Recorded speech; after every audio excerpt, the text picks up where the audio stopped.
Bonsoir, bienvenue à l'atelier librairie, le livre voyageur animé par Fabienne Roch et moi-même, Bruno Lalonde. Nous sommes à Montréal le 4 avril 2022. Alors je vous fais part de mes acquisitions récentes, toujours dans cette lancée des Incandescentes, le livre d'Elisabeth Barthes qui m'a fait découvrir Maria Zambrano.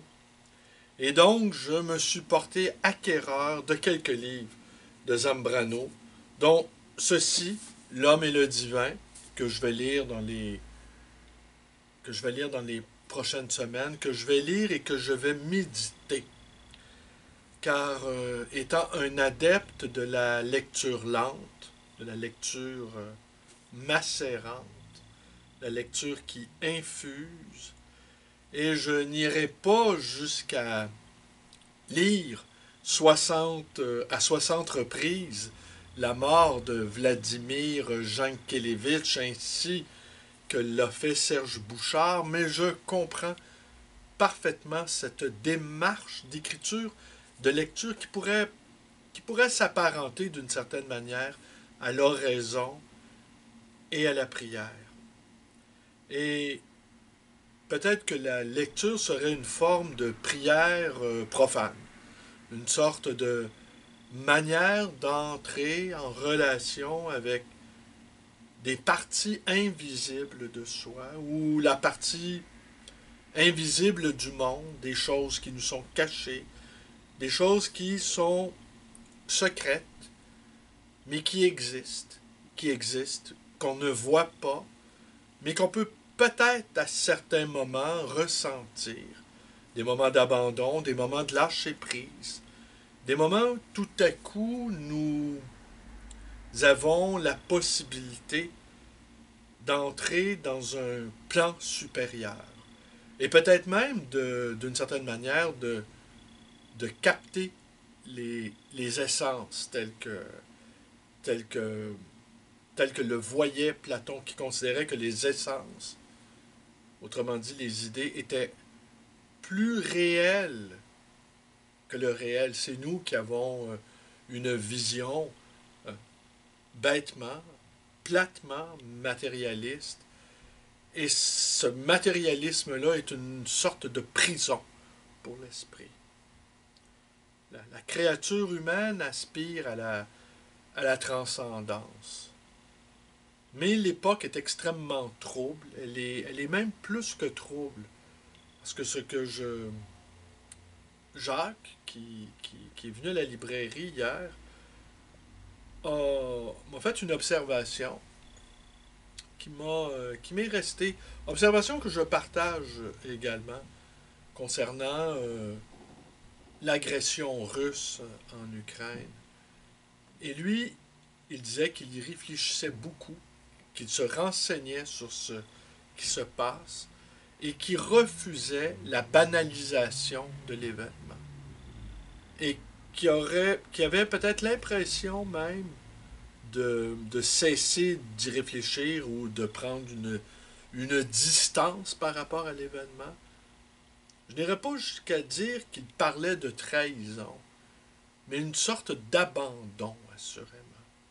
Moi, je sais que ça occupe une partie importante de mes pensées. Et je demeure, euh, je demeure terrifié et, et vraiment, je n'arrive pas à... Je me faisais la réflexion aussi qu'on se fasse menacer, que toute l'humanité se fasse menacer ainsi de l'arme nucléaire. À mon sens, c'est... est-ce que Poutine, au fond, à lui tout seul, serait la fin de l'histoire et le dernier homme? Qu'on soit rendu au stade où un seul homme puisse menacer la terre entière. Et s'il ne parvient pas à ses fins, il ne s'agit pas de savoir s'il va le faire ou pas. C'est qu'il menace de le faire. Et, et combien de temps allons-nous être capables de tolérer, de se faire ainsi menacer? Et, et de juger que non, non, il faut y aller prudemment, il faut se mettre dans ses raisons, il faut lui offrir une porte de sortie honorable. Mais quelle porte de sortie honorable pouvons-nous offrir à un homme, à un seul homme, qui se propose, s'il ne parvient pas à ses fins, d'engloutir l'humanité dans le néant, à supposer qu'on ne réagisse pas? Mais là, nous ne réagirions pas. Pourquoi? Pour rester tels que nous sommes, menacés en permanence, euh, voyant sous nos yeux l'abomination se répéter quotidiennement. Alors, j'aurais envie de vous dire que dans ce contexte-là, ça peut sembler trivial, insignifiant même. Lire prend toute son importance. Et j'aurais envie de vous dire des livres qui nous offrent la possibilité de réfléchir profondément à l'existence humaine. Alors donc, je me suis porté acquéreur de son principal livre, à Maria Zambrano, lequel livre elle explique le combat, d'une certaine manière, toujours suite à Platon, entre la poésie et la philosophie. Elle aura réussi à on l'a vu dans la vidéo, les quelques vidéos consacrées au livre d'Elisabeth Barthes, Les Incandescentes, elle aura réussi à faire de telle sorte que la poésie et la philosophie s'interrogent mutuellement, se répondent l'une à l'autre, dans une sorte de danse, j'aurais envie de dire. Je me suis porté également acquéreur de notes pour une méthode, toujours de Zambrano, et ainsi que les apophthegmes. Les notes pour une méthode, c'est publié aux éditions des femmes d'Antoinette Fouque, et tandis que les apophthegmes, c'est publié chez José Corti dans la splendide collection En lisant, en écrivant. Et les apophthegmes, bon, ce sont le livre, vous pouvez le voir, ben, vous ne pouvez pas le voir, mais tenez, je vous le montre. Il est non coupé.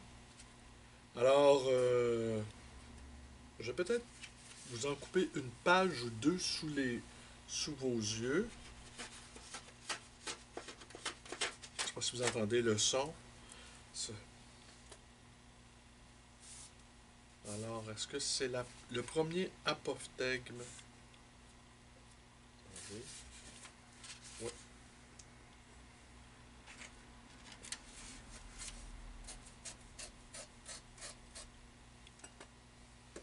Alors, ce sont de très courtes sentences, un concentré de philo et de poésie, hein, vraiment un jumelage, une synthèse.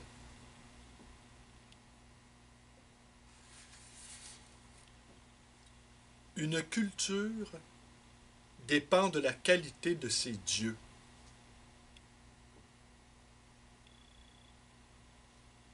La réalité se présente à l'homme sous sa forme première comme celle d'une complète occultation. Autrement dit, on ne voit rien. La première chose que l'on reçoit, c'est l'aveuglement. Les dieux peuvent avoir été inventés, mais non la matrice d'où ils ont émergé. La réalité est le sacré, et seul le sacré la détient et l'octroie.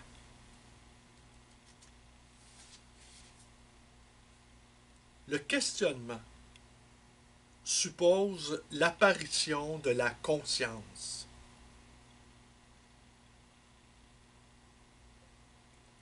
L'apparition des dieux signifie la possibilité de la question, d'une question pas encore philosophique certes, mais sans laquelle la philosophie n'aurait pu être formulée.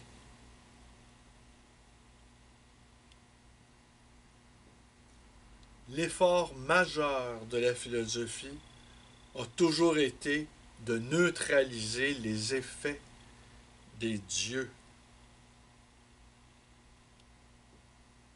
La manifestation du divin est toujours instantanée.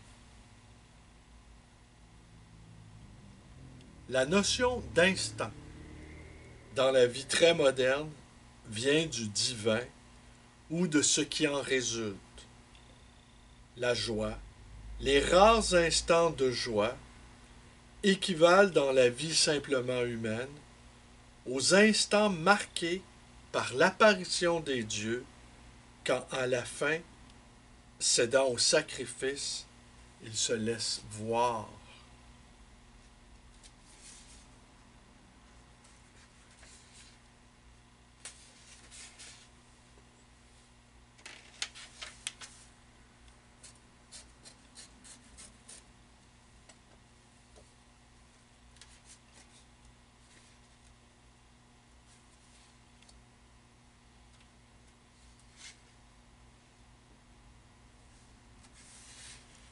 Toute question implique la perte d'une intimité ou la fin d'une adoration.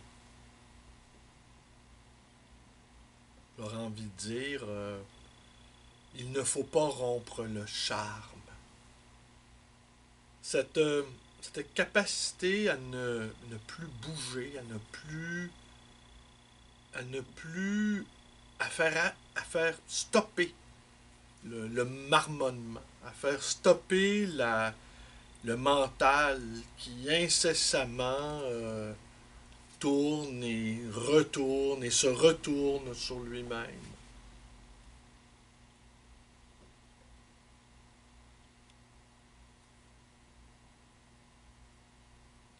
Seule une ignorance plus complète pourrait découvrir la solitude d'où naît la question.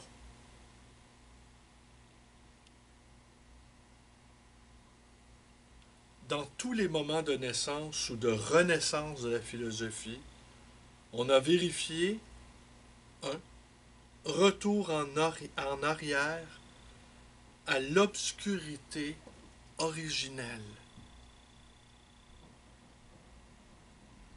Le véritable processus de la philosophie et son progrès, pour qu'il y en ait, réside dans sa capacité à descendre dans des strates les plus profondes de l'ignorance, à pénétrer dans le lieu des ténèbres originelles de l'être, de la réalité. La question initiale de la philosophie, que sont les choses, résonne encore à nos oreilles avec un air de dureté et même d'impatience, comme si l'on disait « Assez de Dieu et d'histoire, revenons-en à commencer à savoir. » Et, en retournant à l'ignorance, il s'est enfoncé en elle, celui qui décida de s'interroger sur les choses, bien plus que ceux qui imaginèrent les dieux.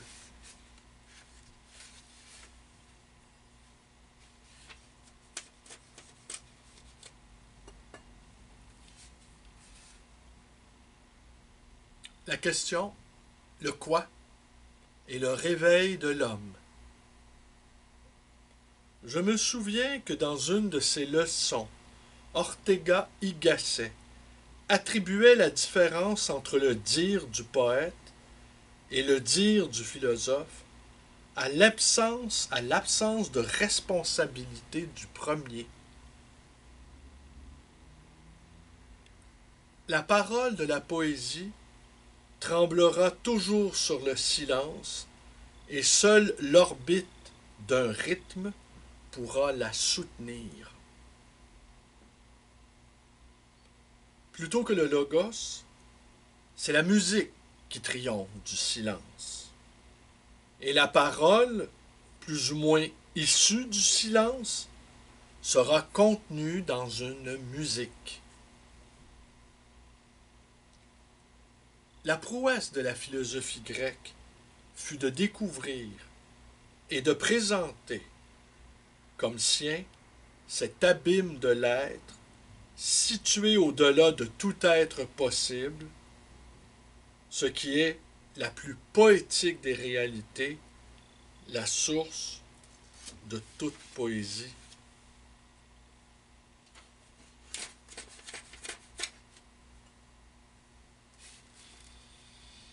Nous pourrions dire que la victoire de la philosophie fut d'avoir ravi son secret à la poésie. Philosophique est l'interrogation et poétique la trouvaille. La liberté, trouvée par l'action poétique de configurer les images divines, a été mise à profit par la philosophie pour une action spécifique à l'égard du divin, du signe contraire.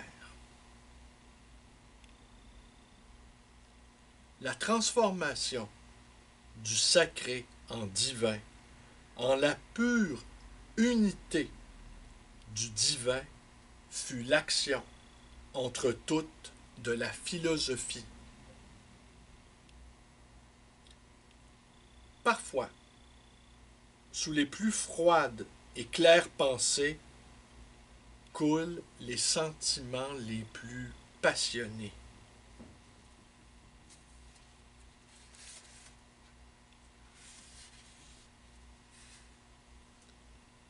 Le savoir désintéressé, le plus noble, fils du loisir et du merveilleux, et aussi le plus divin, la philosophie, est arrivé à déplacer tous les savoirs, sagesse, inspiration, mystère, du monde méditerranéen. Sa nouveauté était due, plutôt qu'à la doctrine, à l'attitude radicale et inédite qu'elle impliquait.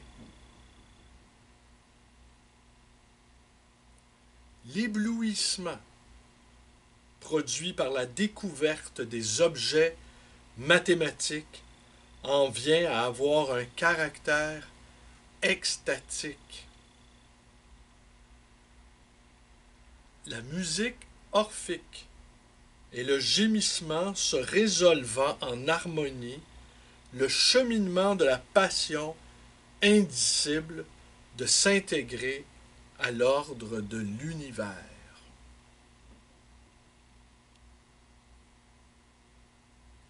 Les symboles sont le langage du mystère.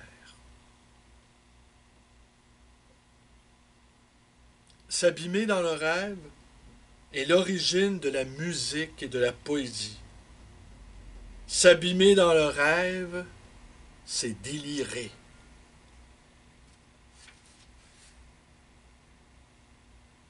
Il y a une sagesse du rêve, non reconnue par la raison de l'homme éveillé. Les formes du divin se ressentent dans l'absence. La clarté de la conscience produit l'intemporalité. Dans l'acceptation du néant, l'enfer s'anéantit, il manque d'entité. S'abandonner au néant, c'est sortir de l'enfer de la temporalité. Au fur et à mesure que l'être grandit en l'homme, grandit le néant.